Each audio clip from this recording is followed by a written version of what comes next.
So a little personal story. Let's just go for it. But I could swear on everything that I'm autistic, but I know that I'm not. So like, I mean, it's indefinite, and I really, really do think so. But I don't think I hit all the metrics for being autistic, and why I'm so heavily clinging on the idea that I could be autistic is because I just don't really, mix well with a lot of people. And, I rationalize different. I talk different. Everything is different, and so just have kind of a hard time with social cues and skills and stuff. I get along better with neurodivergent people, and even so, but I know I'm not because 'cause I'm flexible. I don't know how else to describe it. It just autistic people tend to be more rigid in how they see the world, I guess. Maybe I'm wrong. My point with that is that when the feeling of me being different becomes overwhelming, I always start to go back and question that. I feel like we're in a generation that a lot of us feel very different, and we've attributed that to a lot of different things. And I won't get too specific because some people might find it hateful or whatever. Honestly, that's just being, I think, a little too sensitive. But I'm going to continue on in this general statement. I think we've attributed things to ourselves that isn't true just because we don't interact well or we don't fit in. What's so interesting to me is that a culture that is so individualistic feels like they need to fit into a ism, if you know what I mean. They need to fit to a group, whether it's a thinking group, whether it's a group of identity of any case.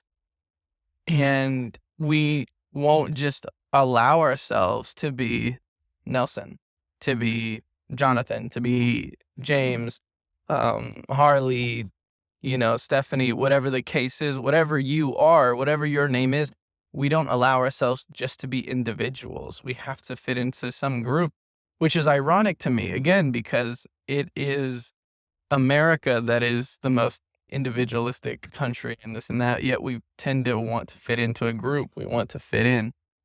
And if you understand anything about how like the brain creates pathways, then you could understand that.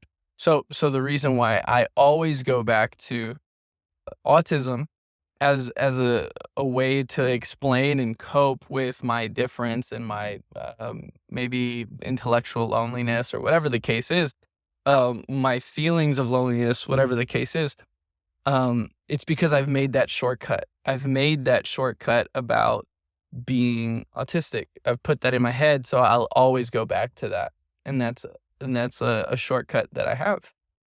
I think plenty of us. I think we just don't understand that when you start a habit in thinking, that starts to grow and expand, and maybe like, and I think this is kind of where I brought it up. This is where it gets complicated. I think I want to show, or I want people to perceive that I like space and animals and stuff like that, which is typical for someone with autism. But this is me in retrospect, kind of like looking at my habits, fine tuned, and just like, hey, what are you doing in this with all these things? If I didn't do that, if I didn't have that dialogue within myself, I would have slipped into it and, maybe acted more or, felt more autistic, whatever the case is.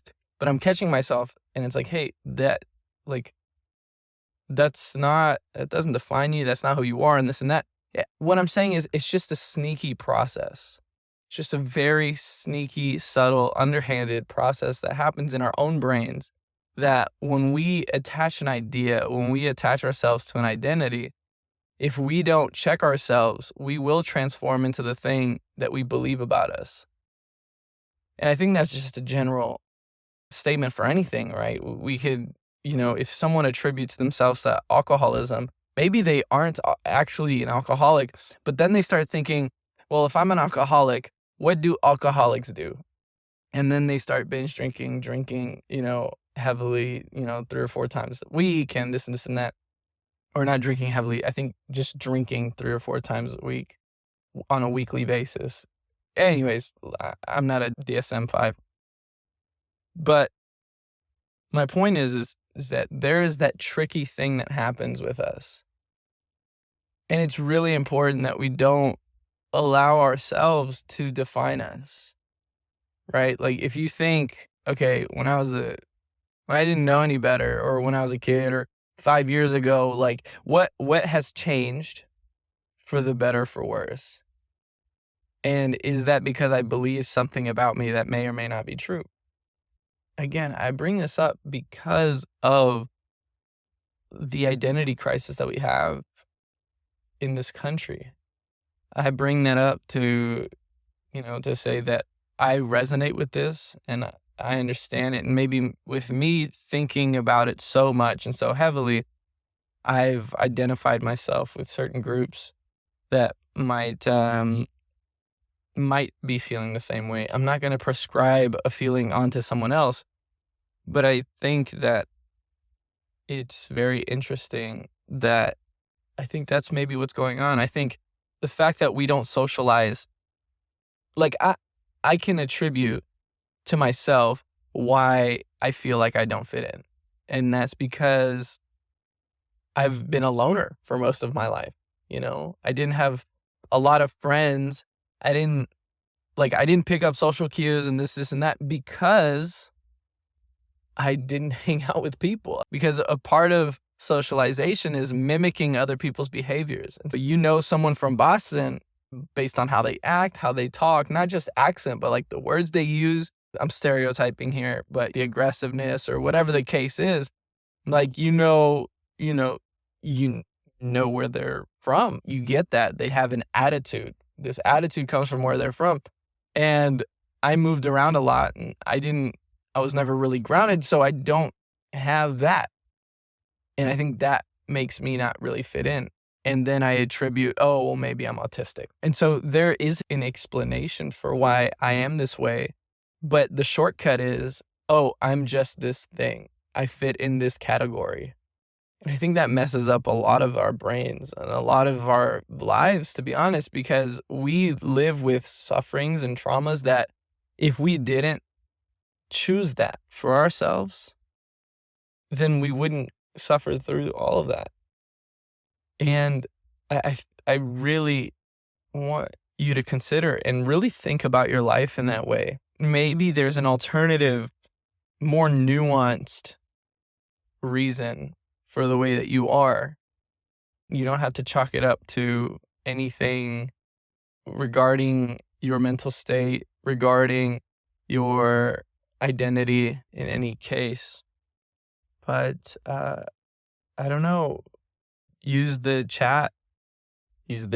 What? No. Comment below. Either, stories or questions or anything like that. Because I think this is a worthwhile discussion. I think this is the kind of discussion that goes far and that's actually fruitful and helpful, as opposed to just any kind of dialogue. But have a good day.